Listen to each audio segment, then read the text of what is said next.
Hai semua. Hari ini kita akan membahas mengenai dua hal. Yang pertama, kita akan menjelaskan lagi secara detail dan juga lebih sistematis siapa saja tokoh-tokoh yang sudah kita bahas sebelumnya, yaitu Gayatri Spivak dengan konsep subaltern, Frans Fanon dengan pembahasan tubuh dalam konteks kolonial, kemudian juga ada Emmanuel Levinas dengan gagasan etika wajah lian atau other. Dan yang kedua, pertemuan kali ini ingin menunjukkan bagaimana ide-ide tersebut bisa dipakai sebagai alat untuk membaca dan menganalisis teks sastra, sehingga kita tidak hanya tahu definisi teorinya aja, tetapi juga tahu cara memakainya saat membaca sebuah karya, terutama karya-karya sastra postkolonial.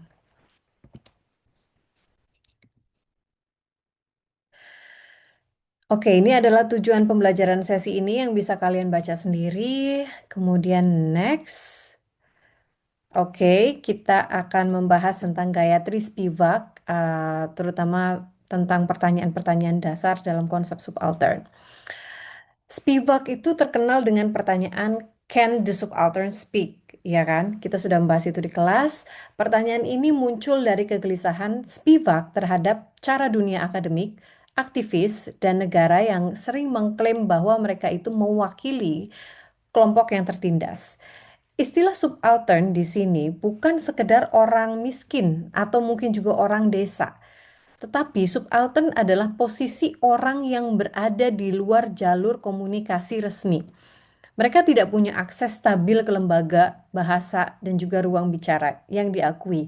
Akibatnya, sekalipun mereka berbicara, suara mereka sering tidak tercatat, tidak dianggap sah, atau selalu disaring oleh orang-orang yang lebih berkuasa. Jadi kayak diterjemahkan lagi itu ngomongnya. Kebutuhan mereka artinya tidak bisa diungkapkan secara langsung. Jadi, saat Spivak bertanya, "Can the subaltern speak?" Yang dipertanyakan bukan kemampuan fisik untuk berbicara, tetapi apakah struktur wacana, struktur kekuasaan, memungkinkan suara mereka benar-benar diakui sebagai suara mereka sendiri.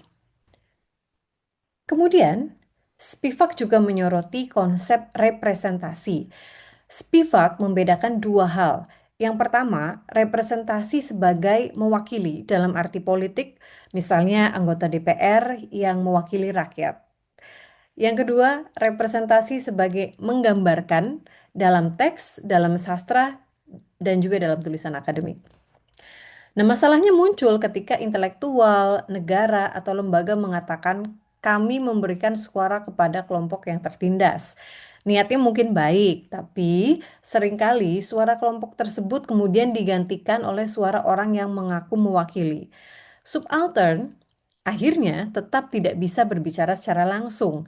Yang terdengar justru interpretasi pihak yang punya kuasa, yang konon katanya mewakili. Nah, dalam kritik sastra, ini berarti ketika kita membaca tokoh yang tertindas, kita perlu bertanya, apakah tokoh itu benar-benar diberi ruang suara dalam teks, atau hanya menjadi objek pembicaraan narator, pemerintah, tokoh elit, dan sebagainya? Posisi siapa yang sebenarnya ada dominan di dalam cerita? Misalnya subalternnya, atau justru pihak yang sudah punya kekuasaan sejak awal? Kemudian kita akan beralih ke Frans Fanon. Fanon adalah seorang psikiater dan pemikir yang menulis dari pengalaman sebagai orang kulit hitam yang hidup dalam dunia kolonial. Jika Spivak banyak membahas struktur wacana dan representasi, maka Fanon itu mengajak kita melihat pengalaman dari sudut pandang tubuh. Menurut Fanon, kolonialisme hadir itu bukan hanya sebagai penjajahan eh, wilayah dan ekonomi, tetapi kolonialisme itu hadir sebagai kekerasan simbolik dan juga psikis lewat bahasa, stereotyping, cara orang memandang warna kulit, dan cara media mengabarkan kaum yang terjajah. Tubuh orang yang terjajah itu mengalami dunia sebagai sesuatu yang selalu menilai, mengawasi, dan membatasi. Subjek kolonial dipaksa melihat dirinya melalui mata penjajah. Dari sini kemudian muncul perasaan rendah diri, malu, dan identitas yang terpecah. Ini yang coba dijelaskan Fanon melalui kisah-kisah, contoh klinis, dan juga analisisnya. Jadi fokus dari Fanon adalah bagaimana ras dan kolonialisme membentuk cara seseorang merasa atau feel, bergerak, dan juga memandang dirinya sendiri. Fanon juga membahas dekolonisasi. Bagi Fanon, dekolonisasi bukan hanya pergantian bendera atau jabatan dari orang Eropa ke orang lokal. Dekolonisasi berarti perubahan menyeluruh dalam struktur ekonomi, politik, dan juga dalam cara orang melihat diri dan juga masa depannya. Fanon juga banyak menyinggung soal kekerasan. Kekerasan revolusioner yang dibahas Fanon itu muncul dalam respon terhadap kekerasan struktural kolonial yang sudah berlangsung lama. Sebelum ada perlawanan bersenjata, sudah ada kekerasan dalam bentuk tanah yang dirampas misalnya, aturan yang tidak adil, penghinaan rasial, dan juga kontrol terhadap tubuh dan ruang hidup. Dalam teks sastra, jejak persoalan ini sering muncul dalam bentuk tokoh yang misalnya dia itu digambarkan ragu-ragu, kemudian dia terpecah atau mungkin terjebak dalam penilaian dirinya dari eh, orang-orang yang memang lebih memiliki power. Nah, kadang perlawanan itu tidak muncul secara besar-besaran, tetapi lewat tindakan kecil seperti dia menolak perintah, kemudian dia lebih memilih bahasa tertentu, bahasa daerahnya misalnya, atau bentuk resistensi lain. Nah, Fanon membantu kita membaca proses pembentukan subjek yang berusaha keluar dari posisi sebagai objek kolonial. Kemudian kita akan membahas Levinas. Levinas itu memang bukan secara spesifik dikategorikan sebagai pemikir postkolonial, tapi gagasannya itu dipakai oleh banyak pemikir untuk membahas kekerasan dan juga hubungan dengan orang lain. Nah, Levinas ini menggeser fokus filsafat dari saya yang mengetahui ala Descartes menjadi saya yang bertanggung jawab. Bagi Levinas, hubungan paling dasar dengan orang lain itu bukan hubungan pengetahuan, melainkan hubungan etis. Ketika kita berhadapan dengan wajah orang lain, kita sebenarnya sedang berhadapan dengan tuntutan moral. Nah, wajah di sini bukan hanya bentuk fisik ya, tapi kehadiran orang tersebut yang tidak boleh direduksi menjadi angka, kategori, ataupun stereotip tertentu. Levinas mengatakan seolah-olah wajah orang lain itu berkata, jadi ini tuntutan etisnya. Jangan menyakiti aku, jangan meniadakan aku. Dan hubungan ini tidak seimbang. Subjek selalu lebih dulu punya tanggung jawab terhadap orang lain sebelum meminta orang lain bertanggung jawab kepadanya. Jadi di sini etika datang sebelum teori dan konsep-konsep besar. Nah, kalau gagasan Levinas itu dibawa ke konteks kolonial, gambaran yang muncul itu cukup jelas. Kolonialisme itu sering bekerja dengan cara menghapus wajah. Orang tertentu tidak lagi dipandang sebagai individu dengan nama dan cerita, tetapi hanya sebagai kategori-kategori tertentu seperti misalnya buruh, penduduk liar, bahkan kata penduduk lokal, suku terbelakang, ancaman keamanan gitu, dan lain-lain sebagainya. Nah, dalam teks sastra, kita kemudian bisa bertanya, tokoh mana yang ditulis dengan detail, dengan latar belakang, konflik batin, dan perkembangan karakter, dan tokoh mana yang hanya lewat sebagai kerumunan tanpa nama. Ketika seseorang hanya dimunculkan sebagai angka atau massa, bisa jadi di situ wajahnya itu sudah dihapus. Artinya dia bukan lagi subjek. Nah, dengan Levinas, kita itu bisa membaca momen-momen di mana teks atau tokoh-tokohnya gagal melihat orang lain sebagai manusia penuh. Kegagalan ini tidak selalu diucapkan secara langsung, tetapi terlihat dari cara cerita mengatur siapa yang penting dan siapa yang bisa diabaikan. Mungkin untuk memahami Levinas secara lebih mudah, itu kita melihat kebiasaan kita. Maksudnya gini, sebagai manusia ketika kita bertemu seseorang, itu rata-rata kita itu sudah melihat, oh mukanya, oh kategori mukanya begini, oh kategori rambutnya seperti ini, oh kategori stylenya dia seperti ini, oh kayaknya dia yang seperti ini. Jadi kita akan diarahkan untuk secara entahlah natural atau mungkin memang sudah terbiasa terbentuk dalam konstruksi natural, itu kita akan dibiasakan untuk melihat dan menilai. Jadi seolah-olah saya mengetahui. Tetapi menurut Levinas seharusnya kita tidak seperti itu karena relasi antar manusia itu harusnya relasi yang etis. Jadi kita harus mengenalnya terlebih dahulu, membiarkan dia itu mengenalkan dirinya terlebih dahulu siapa dia, bagaimana ceritanya, seperti itu. Nah, kemudian kita akan merangkum posisi tiga teori tadi sebagai epistemological tools. Nah, saat kita menyebut teori sebagai epistemological tools, maksudnya teori adalah alat untuk membentuk pengetahuan. Teori membantu menentukan apa yang layak diperhatikan dan apa yang dianggap tidak penting. Satu lagi, teori juga akan menentukan research question kalian. Jadi, sekali lagi saya katakan berkali-kali, tolong research question tidak boleh template ya. Itu harus ditentukan oleh teori yang kalian gunakan. Nah, semisal kita membaca teks dengan Spivak, maka perhatian kita otomatis tertarik pada struktur suara.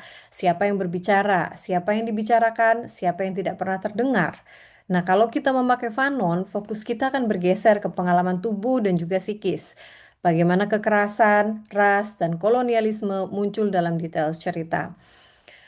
Kalau memakai Levinas, kita akan lebih pekat pada relasi etis. Bagaimana teks memperlakukan tokoh-tokoh yang dianggap sebagai the other atau yang lain.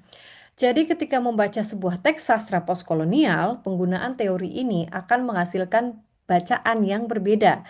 Pertanyaan yang diajukan berbeda. Data yang dianggap penting juga berbeda. Nah, itulah inti dari teori sebagai alat epistemologis yang perlu kalian ketahui. Kemudian Spivak sebagai alat baca teks sastra. Nah, kita akan melihat lebih konkret bagaimana ketika kita mengaplikasikan Spivak untuk membaca teks.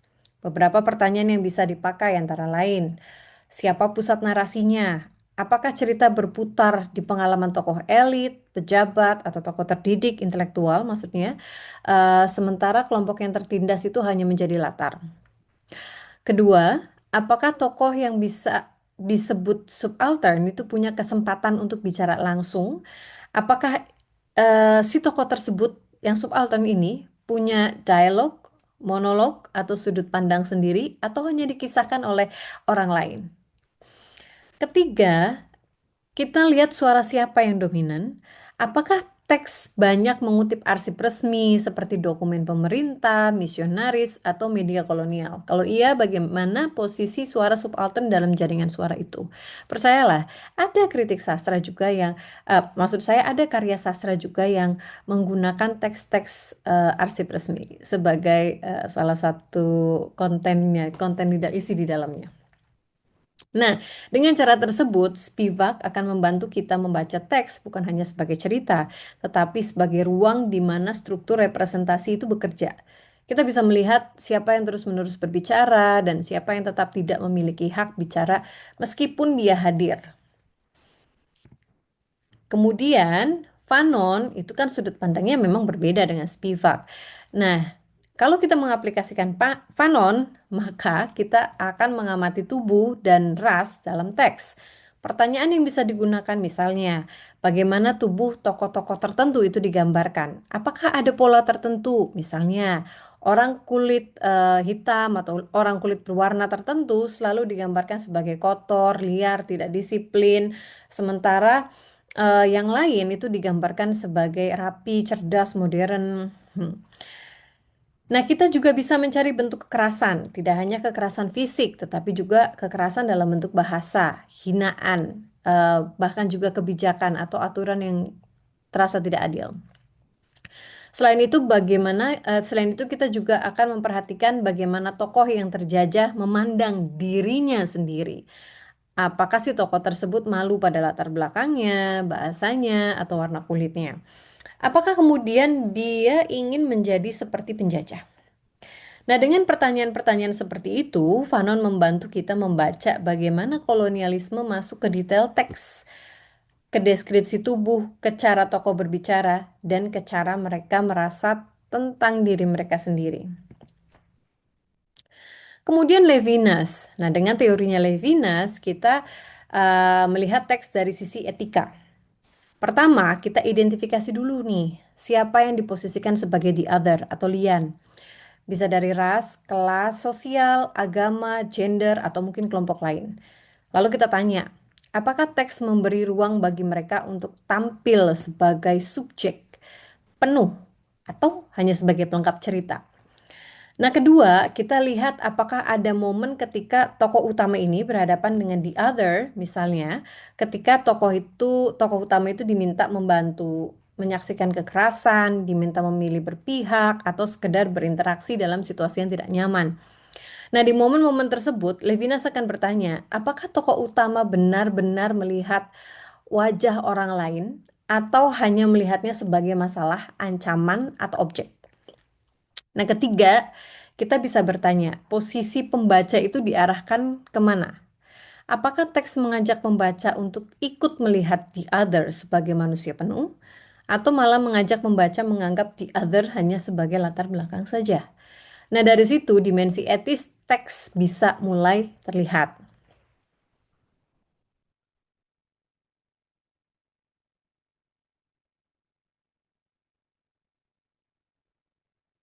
Oke, em, sebagai penutupnya, kita akan merangkum posisi tiga pemikir ini dalam konteks kajian sastra. Spivak itu mengingatkan bahwa ketika membicarakan kelompok yang tertindas, ada resiko mengulangi praktek pembungkaman jika tidak hati-hati. Fanon menunjukkan bahwa kolonialisme membentuk bukan hanya struktur luar, tetapi juga internal subjek seperti tubuh dan juga psyche atau kejiwaan. Dan jejaknya itu sering juga bisa dibaca dalam teks sastra. Levinas mengingatkan bahwa hubungan dengan orang lain itu selalu mengandung dimensi tanggung jawab dan teks sastra juga ikut mengatur bagaimana kita memandang kelompok yang dianggap the other atau yang lain. Nah, bagi kita yang belajar sastra postkolonial, ini berarti teori bukan sekedar tempelan. Teori membantu menyusun pertanyaan suara siapa yang diangkat, luka siapa yang muncul, dan wajah siapa yang hilang dari cerita. Harapannya setelah pertemuan ini tentu saja saat membaca karya sastra, teman-teman bisa lebih peka. Tidak hanya bertanya ceritanya tentang apa, tetapi juga siapa yang boleh bicara di sini. Tubuh siapa yang menanggung beban, dan orang-orang seperti apa yang diperlakukan sebagai manusia penuh atau tidak. That's all for today. Thank you.